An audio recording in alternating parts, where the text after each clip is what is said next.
Hey everyone, ready for another deep dive. Today we're taking on a topic that's, well, kind of taken over the world. Large language models, LLMs. Yeah, they're everywhere now. I mean, you send us a ton of stuff about them, even excerpts from this guide, LLM from scratch.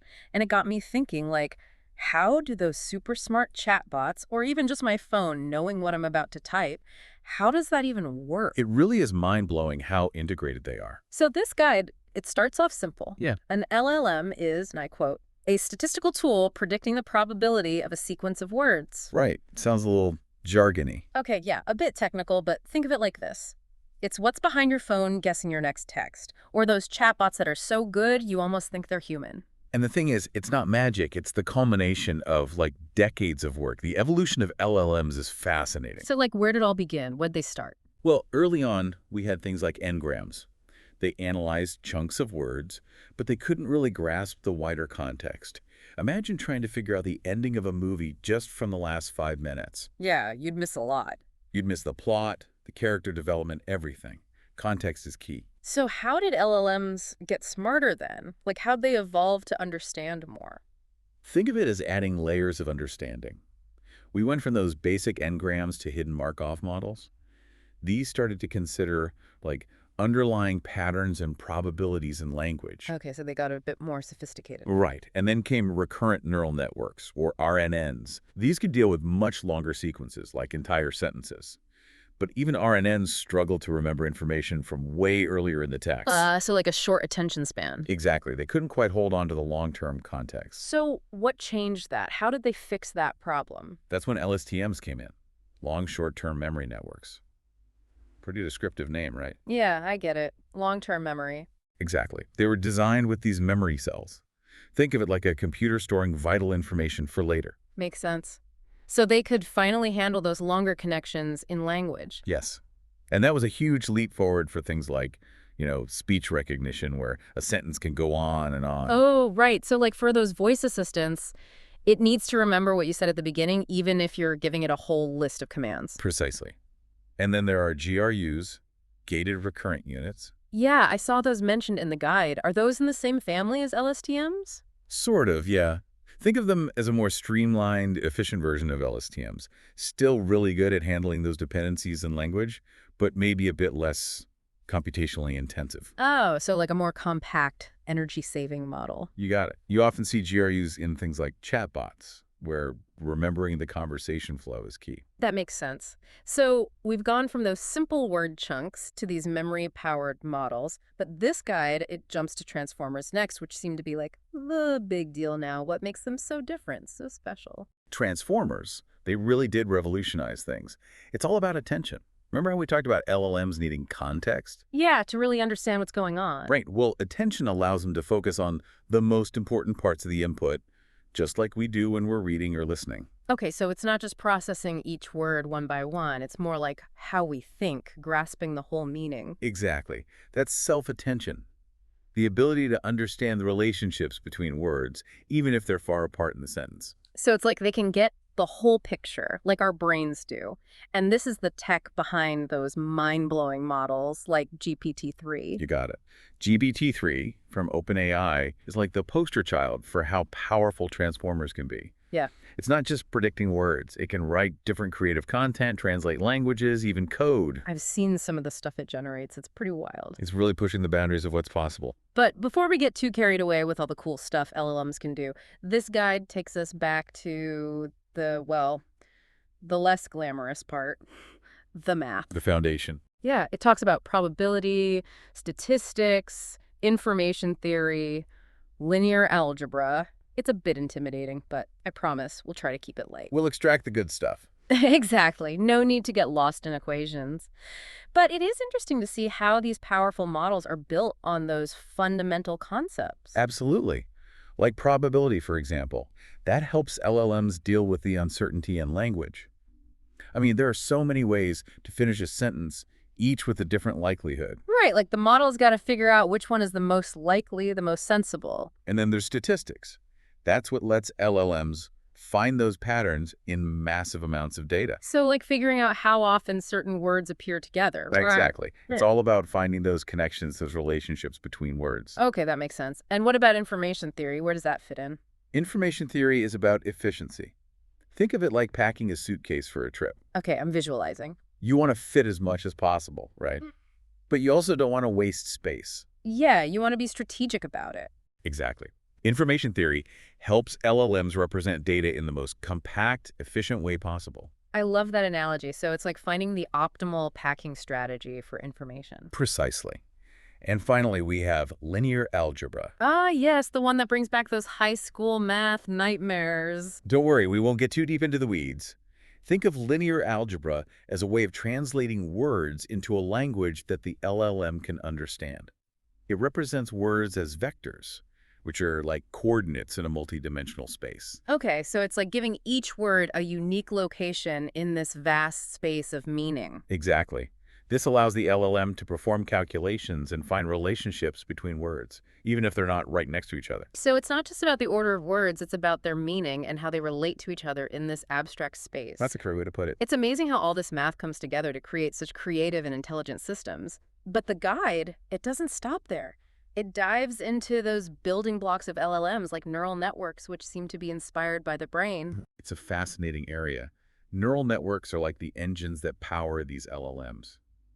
And they're different types, each suited for different tasks. Right, like convolutional neural networks, CNNs, which I know are used for image recognition. Those are what power those medical diagnosis tools that can spot patterns in X-rays, right? Exactly. CNNs are incredible at extracting features and patterns from visual data. So they're like the visual experts of the AI world. And then, of course, we have our old friends, the recurrent neural networks, RNNs, which are perfect for sequential data like text. They're behind things like language translation, speech recognition. Anything where the order of words matters. Precisely. And then there are those sci-fi sounding generative adversarial networks, or GANs. Those are the ones where two networks are like battling it out to create something new, right? You got it. It's like an AI arms race. One network tries to generate realistic data, while the other tries to spot the fakes. This competition pushes both networks to get better and better.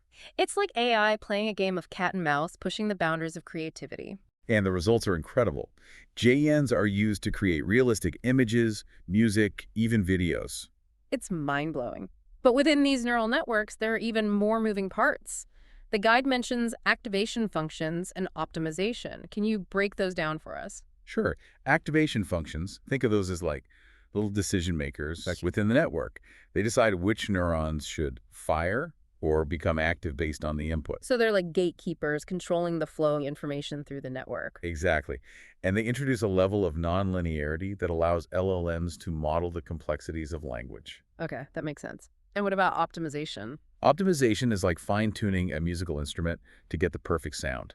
It's about adjusting the parameters of the LLM, its internal settings, so that it performs as accurately as possible. So it's like having a virtual tuner constantly tweaking the model to get the best performance. Precisely. And there are various algorithms like gradient descent that help us find those optimal settings. Okay, so it's not just about building the model, it's also about fine-tuning it to make sure it's working at its best. Exactly. It's a crucial part of the process.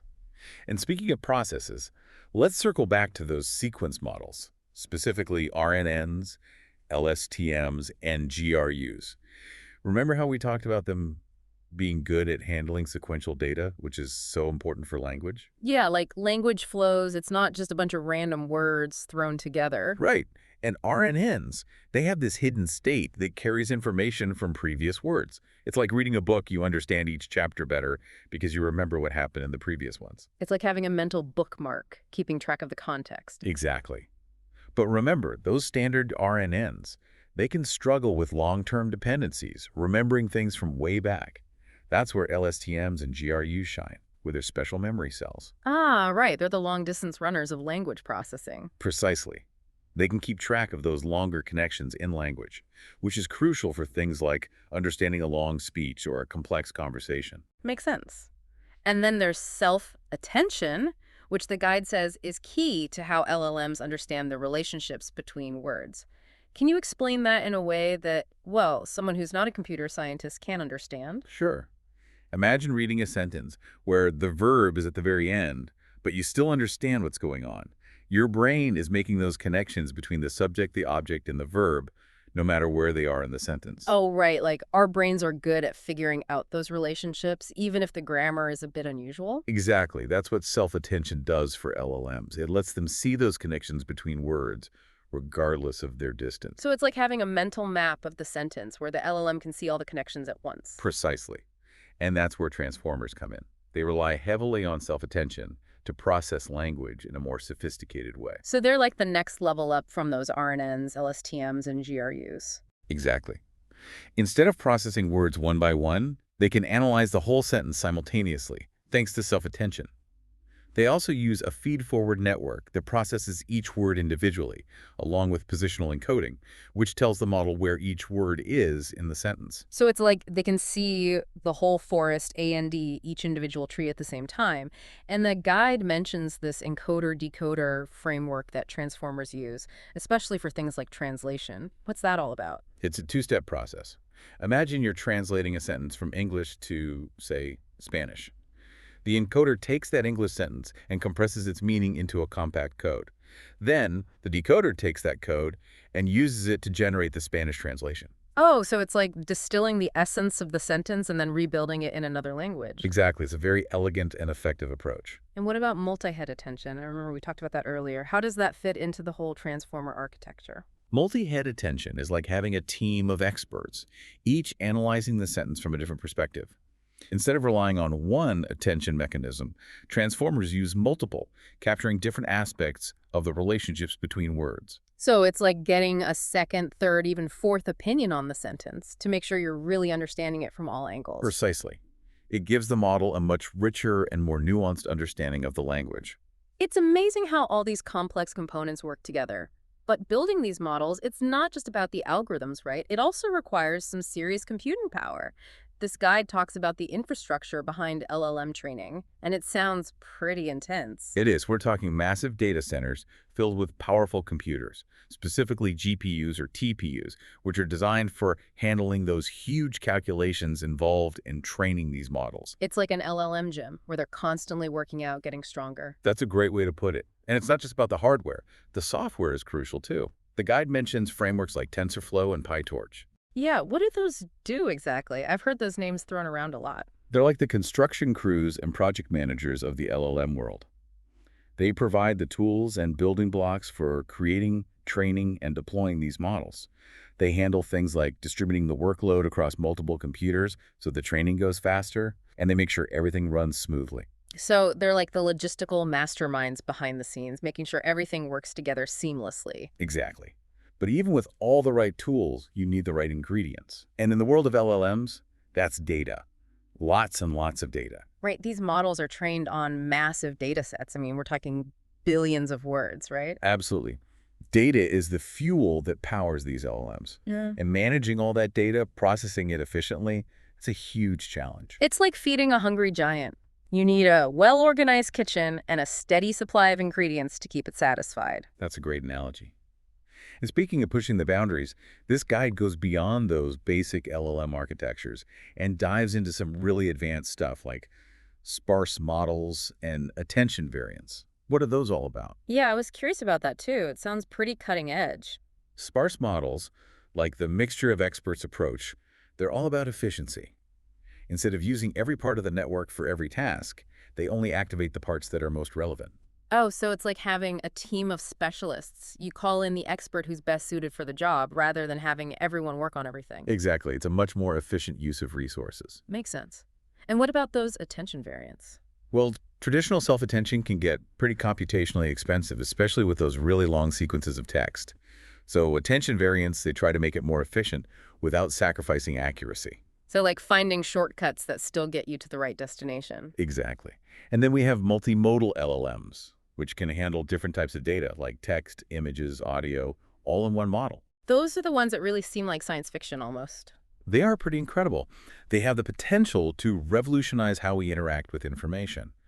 Imagine a search engine that could find not just text, but also images, videos, audio recordings, related to your query. Or a virtual assistant that could seamlessly switch between different modes of communication, understanding your spoken commands, and responding with both spoken and written language. Exactly. We're moving towards this world where AI can truly understand and interact with the world in all its complexity. It's pretty exciting, but with all this power comes responsibility, right? I mean, building these complex models, that's just the first step. We also need to make sure they perform well and that they're used ethically. And that brings us to the topic of hyperparameter tuning, which sounds pretty important. Hyperparameter tuning is crucial. It's like finding the perfect recipe for a delicious cake. You experiment with different ingredients, oven temperatures, baking times, until you find the combination that yields the most delicious result. Okay, so it's like fine-tuning the LLM recipe to get the best results. Exactly. And in the world of LLMs, those ingredients are the hyperparameters, the settings that control how the model learns. So it's about tweaking those settings to get the best performance out of the model. And this guide, it mentions a whole bunch of techniques for hyperparameter tuning, from simple things like grid searches to more complex methods like Bayesian optimization. Can you give us a quick overview of what those are all about? Sure. Grid search is like trying every possible combination of settings one by one. It's thorough, but it can take a long time, especially with those complex models. Random search, on the other hand, is more like throwing darts at a dartboard and seeing what sticks. Yeah. It's less systematic, but it can be surprisingly effective. So grid search is methodical, while random search is more adventurous. That's a good way to put it. Yeah. And then we have Bayesian optimization, which is a more strategic approach. It uses a probabilistic model to learn from previous trials and focus on the most promising areas of the parameter space. So it's like having a smart assistant that helps you navigate this vast landscape of hyperparameters. Exactly. And then there's population-based training, or PBT, which is like Turn-in for LLMs. You train a bunch of models with different settings and let them compete. Survival of the fittest for algorithms. Precisely. And the best performing models, they get to reproduce, passing on their settings to the next generation. It's a clever way to let the models learn from each other and evolve over time. It's like evolution in action, but for AI. And then the guide mentions these adaptive learning rate schedules, which sound pretty important for keeping the training process on track. They are. Think of them like a dynamic cruise control for the training process. They automatically adjust the learning rate, which controls how quickly the model learns, based on how well it's doing. So it's like finding that sweet spot, not too fast, not too slow, just the right pace for optimal learning. That's a great way to think about it. Yeah. And to top it off, we have automated hyperparameter tuning, or AutoML, which is basically like having a team of robots working tirelessly to find the best settings for your LLM. That sounds amazing, like having a personal assistant for your LLM taking care of all the tedious detail. Exactly. And these AutoML frameworks are becoming increasingly sophisticated, freeing up human experts for more creative and strategic tasks. Okay, so we've covered a lot of ground here, from those fundamental building blocks of LLMs to all the advanced techniques used to train and optimize them. But I think it's time to move on to the really exciting part. How are these incredible models actually being used to solve real-world problems? I'm excited to dive into those applications too. The guide provides some really fascinating case studies from various industries. I can't wait to explore them. Let's jump into some of those real-world examples then. This guide kicks things off with the Mayo Clinic and how they're using LLMs to help doctors with something, well, pretty crucial: diagnosing diseases. Oh, wow. Yeah. High stakes. I mean, I know even the best doctors can miss things, especially with rare conditions, or just like the sheer volume of information they have to deal with. It's true. It's like trying to solve a giant puzzle, but the pieces are all medical jargon and symptoms. And the clock is ticking. Exactly. So that's where LLMs come in. The Mayo Clinic, they actually teamed up with Google Health to create a system that can assist doctors with diagnosis. Like an AI consultant. Pretty much. They train this LLM on a mountain of medical knowledge, research papers, clinical notes, you name it. So it's got all that expertise at its fingertips. But what about patient privacy? I mean, that's a huge concern with medical data, right? Huge, yeah. And the Mayo Clinic was very aware of that. They made sure to de-identify all the data used to train the LLM. So like no names or anything that could link back to a specific person? Right. The model learns from those patterns in the data without ever knowing who the patients are. Okay, that makes sense. So it's learning from the collective wisdom of all that medical knowledge without compromising anyone's privacy. But medical language, that can be super complex, right? All that jargon and technical terms. How do they make sure the LLM could understand all that? They basically gave it a crash course in medical school. The team fine-tuned the model specifically for medical language, teaching it to recognize those subtle differences Right. between all those medical terms and concepts. So they taught it to speak doctor, basically. Exactly. And it sounds like it's working. A guide says this system has actually reduced diagnostic time and improved accuracy. That's huge. I mean, that's a win for everyone, right? Faster diagnoses, more accurate treatment. Absolutely. It's a great example of how LLMs can really augment human expertise and lead to better outcomes. Okay, I'm ready for another industry shakeup. What's next? Let's switch gears to telecommunications. This case study focuses on Vodafone, the global company, and how they used LLMs to, well, revamp their customer service. Oh, I'm all ears. I think we've all had those frustrating experiences with chatbots that just don't get it. You know, those endless loops where you just want to scream, operator, human, please. Yeah, those simple rule-based chatbots, they can be a nightmare. Too rigid, no nuance. So Vodafone, they decided to try something different. A fine-tuned LLM that could actually understand and respond to customers effectively. So they brought in the LLM big guns? Pretty much. And they trained this LLM on their own data, their customer support logs. So it learned from all those past interactions. Oh, that's smart. Like giving it a crash course in Vodafone Customer Service 101. Exactly. But customer interactions, they can be messy. People use slang, misspell things, get frustrated. Yeah, real world language, not textbook stuff. Right. But that's one of the advantages of LLMs over those simpler chatbots. They're much more flexible and adaptable. Plus, Vodafone took it a step further. They incorporated sentiment analysis. Okay, what's that? Does the LLM like read people's minds now? Not quite. Sentiment analysis, it lets the LLM detect the customer's emotional state based on their language. So if someone's angry, the LLM can adjust its tone or even escalate the issue to a human agent. Oh, wow, that's smart. So it's like the LLM has emotional intelligence. In a way, yeah. It can sense when a situation needs that human touch. And the results. Vodafone saw a big drop in call volume and a boost in customer satisfaction. So it's a win for everyone. Again, customers are happier and the company's more efficient. Exactly. Okay, ready for another one? This one takes us to Wall Street, high finance. We're talking Goldman Sachs and how they're using LLMs to analyze the financial markets. Bring on the stock market algorithms, but seriously, how does that even work? I mean, those markets move so fast, so much data. It's overwhelming, even for the experts. Trying to keep up with all the news, the reports, social media, it's impossible.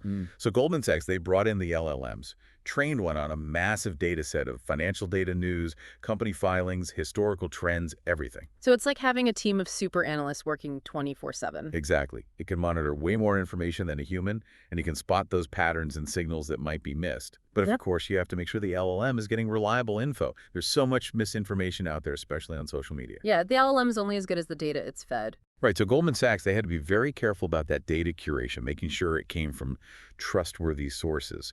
They also put systems in place to cross-check info and flag any inconsistencies. So like a fact-checking department for the LLM. Pretty much. But Yeah. even with good data, financial language can be tricky. It's got its own jargon. Wall Street speak. Right, so they actually built a domain-specific knowledge base into the LLM, like giving it a glossary of financial terms. So it could speak fluent finance. Did it work? Did it give Goldman Sachs an edge? Definitely. It Yeah. helped them make faster, more informed decisions, which is crucial in that world. Makes sense. Time is money. Okay, from Wall Street to Hollywood, I guess. This next one is about Netflix and how they're using LLMs to help with, wait for it, script writing. Yeah. It's interesting because it shows how LLMs can support human creativity, not replace it. That's always the big fear, right? Yeah. The robots are going to take over Hollywood. Right. But Netflix, they saw LLMs as a tool for their writers.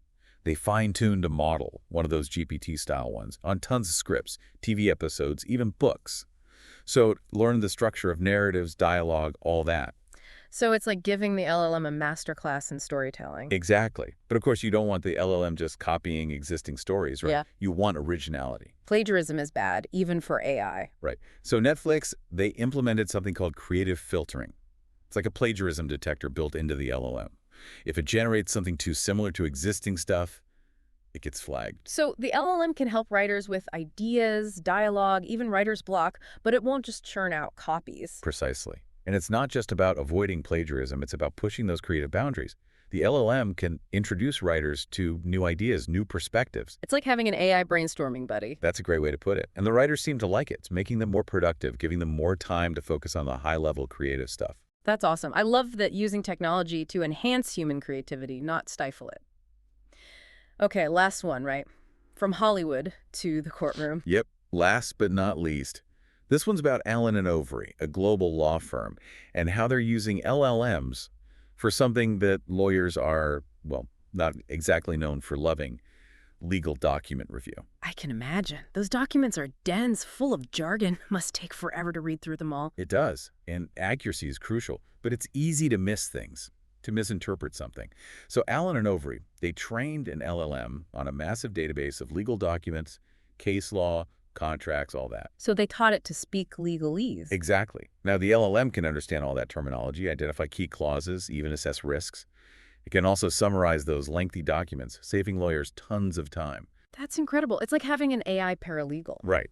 But it's important to emphasize it's not about replacing lawyers. It's a tool to help them be more efficient, more accurate. Again, it's that collaboration, human and AI working together. Exactly. And it's working. Allen and Overy seen big improvements in their document review process. Faster, more accurate, and ultimately, that means better outcomes for their clients. Wow, so we've gone from healthcare to customer service to finance to entertainment to law. It seems like LLMs are really making a difference across all these different fields. They really are. It's amazing to see the impact that they're having. And it makes you wonder, what's next? Yeah, what is next for these incredible language machines? Okay, so we've seen how LLMs are already transforming all these industries, but what about the future? What's coming next for these powerful language machines? The future of LLMs is, well, incredibly exciting. There's so much happening in research. People are constantly pushing those boundaries, new architectures, training techniques, applications. Yeah, it seems like every day there's a new breakthrough. But one thing that stuck out to me in this guide was the focus on model compression and efficiency.